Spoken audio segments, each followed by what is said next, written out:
the Comox Valley, located on the traditional unceded territory of the Comox First Nation, the traditional keepers of this land. Beautifully located between mountains and the ocean in the middle of Vancouver Island, in Canada's most western province of British Columbia. Hi, I'm Allison Leet, and I'm an actor, director, and storyteller located here in the Comox Valley. And this is Creating Community. Follow along as we meet the members of Courtney Little Theatre while they work towards mounting their winter production of Cinderella. We will learn what it takes to bring a show to life and about the types of roles required to make it happen. Let's go behind the curtain to discover the magic and the wonder that lies here.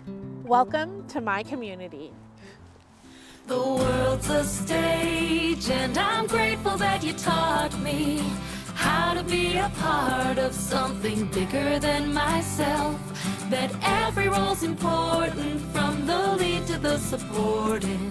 So much of who I am and who I try to be is thanks to my community. Thanks to my community.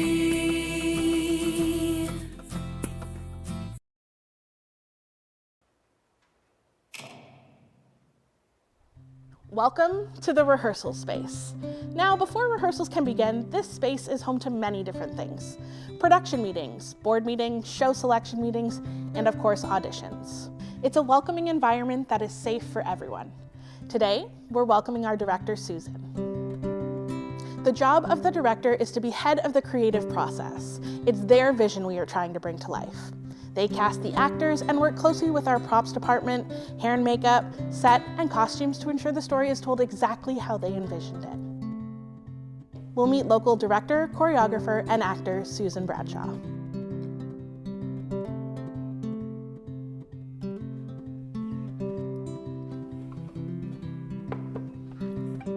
Hello.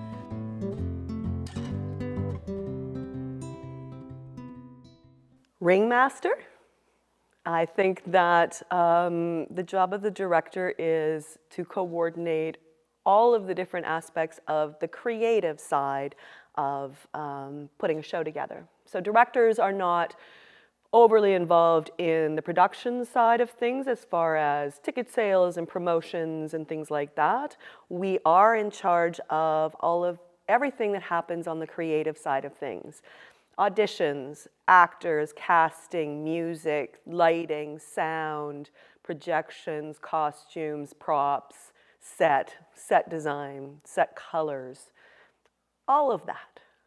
You wear many hats, and everybody comes with different ideas, everybody comes with different skill sets, everybody comes with different ways of working with people. And it's the director's responsibility to coordinate all of that. Put it all together and create a singular vision. All right, let's just go back. Can you get as close to this platform as possible once the sisters have come forward? I'm just losing my 3 back there. Yeah, if you guys can make sure, you tuck out as far from there as you can, okay? Yeah, in a nice little tight pod, okay? Ananiah, okay, it so works that your sister is dragging Josh and you're getting dragged even further. So let's just use that, because that was really working. Yeah, we got really stuck back there, but if it's working. It's working beautifully. Yeah, no. That was working beautifully. All right, thank you. Let's go back to the top one more time. That's looking great. Thank you. I definitely don't live for the audition process, probably because I am also an actor and I understand what that process is for people. I love the rehearsal process. That is my favorite. I started as a performer when I was 5. I was on a local children's television program on a local TV station in Spokane, Washington called Stairway to the Stars as a tap dancing phenom, and I have been in theater ever since.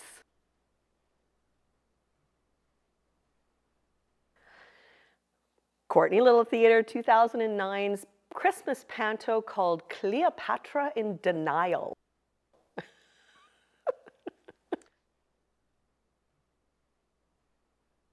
I think certainly throughout the rehearsal process, it's when the connections happen. It's when, you know, I've been talking and talking and talking, and you're just feeling like you're talking to the walls in terms of, and then all of a sudden, two actors, something clicks, something lands, and that beautiful moment of realness and connection that you're trying to create all of a sudden just happens, and you're going, thank you. That's what I was looking for. And just watching people who don't necessarily have a huge amount of experience on the stage really just start to land what they're doing and feel more natural and feel more comfortable, and just all of a sudden kind of let go a little bit of that awkwardness that happens. And then I think, yeah, when we get to the theater, you really do for the first time see, because you're way further back, you can actually see what's going on other than the 2 feet I have in front of me here, and just adding all of the other elements. Because when I'm directing and stuff, and you're in this rehearsal space, of course we don't have lighting, we don't have anything else, and so I have to imagine a whole lot of what the show's going to look like in my head, and I'm like, okay, I think that's going to look okay, and I think this is going to look okay, fingers crossed. I've been doing this my whole life. It has been an invaluable asset to the career that I chose. I chose a career in the field of child protection and youth probation and child and youth mental health and addictions. And, that can be a very heavy, not always, but sometimes a very heavy, challenging line of work. And so this side of what I was able to do is awe-inspiring. When your days are spent, and I did it for 30 years, your days are spent with people who are struggling with trauma and overwhelming circumstances and, some very, very dark things that are going on, you can sometimes feel like the whole world's just going downhill. And then you come here and you watch a young person who is quietly sitting in the corner. And actually, the person I was just having this conversation with was Adelie. So I had met Adelie for the first time when we did Hairspray down in Qualicum. When she showed up for our first rehearsals, she would quietly sit in the corner and never said a peep, like just didn't. Look at her now. She is just out there and love it. She did. It was interesting when we finally got into the theater and everybody got more comfortable and it was all of a sudden she just came to life. And that's the part that I find super fun. You actually kind of really get to know people who necessarily are very quiet and very kind of introspective. And all of a sudden they just explode out into these amazing characters on stage. That's pretty fun. The basic foundation of human life is community. We all require connection and community, wherever we may find that. And I think community theater and the arts in general provides that in a very, very empathetic and supportive way. It's always been a place where if you don't necessarily feel like, I think some of the worlds out there are pretty competitive. They can be very, for lack of a better word, cliquey and difficult to sort of navigate. This is a very natural environment that there is a place for just about everybody because we require so many different skill sets. It's not about, all of the people on the stage. The very first time I did Cinderella, I had a young man, I think he was 14 then. He had his issues as a teenager. He was a little bit awkward. But he possessed, which nobody knew until that show, one of the most glorious singing voices of all time. And he just blossomed. We have an 8-year-old in our show who, is rampaging around having the time of his life. But there's so much connection going on for him. And I mean, he's going to be starring in the shows when he's 17. You can tell that already. So it's just, I watched this summer, Kim Patrick, who is a phenomenal director and theater professional who's worked with youth forever. There was a young woman in her show in the summer. This is absolutely no exaggeration. Sweatshirt up over her head, hair down in front of her face, and the whole week. And you couldn't tell if she was happy, sad, hearing you. She kind of just walked from place to place. 3 weeks later, I watched that little person on the stage, absolutely gutting herself out on that stage, absolutely. And I was like, how do you transform something like, how does that happen? How does someone go from, you know, not even willing to show you their face outside, you know, through their hair, to being on a stage and letting loose? That just blows me away. Absolutely blows me away.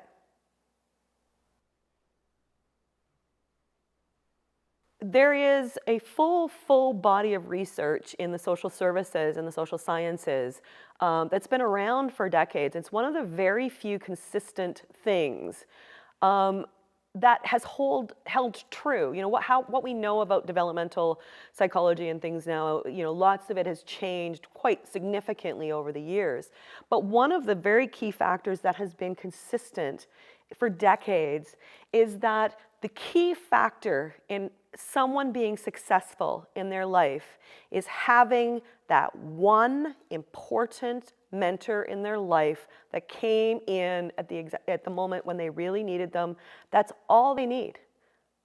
And youth and children can overcome. We are one heck of a resilient species in so many ways.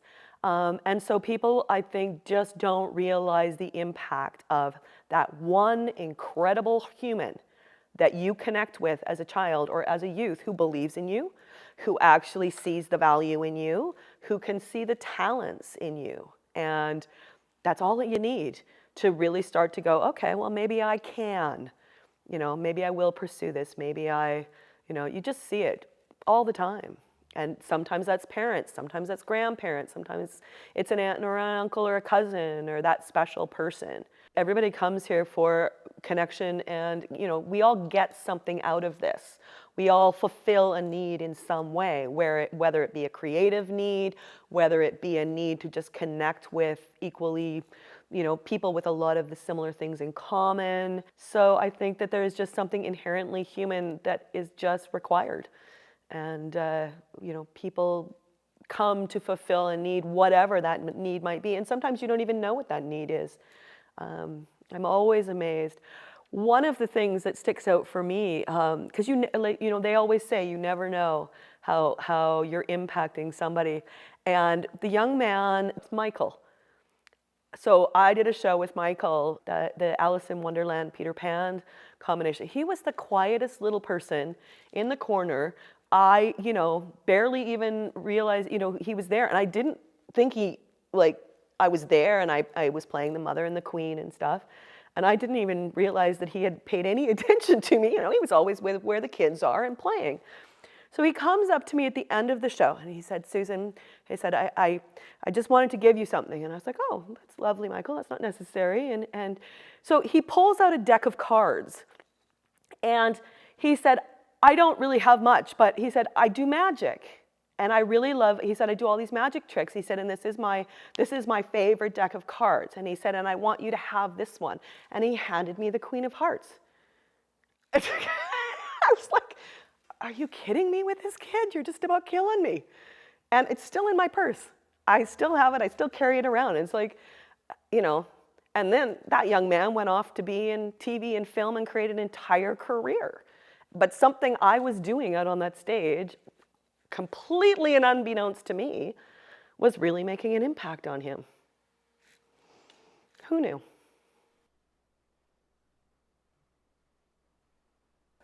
Just do it.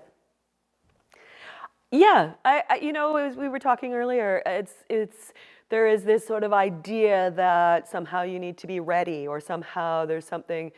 Really, I think that just get yourself involved.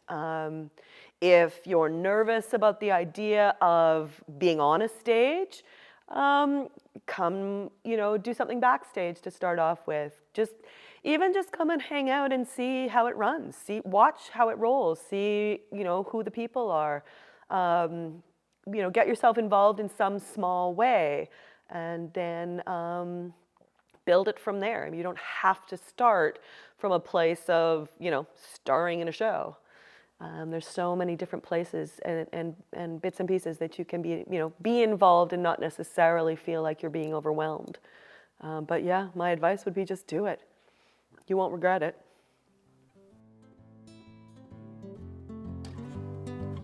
Thank you for joining us at the rehearsal space. As you can see, there's a lot of moving pieces in order to help bring a story to life.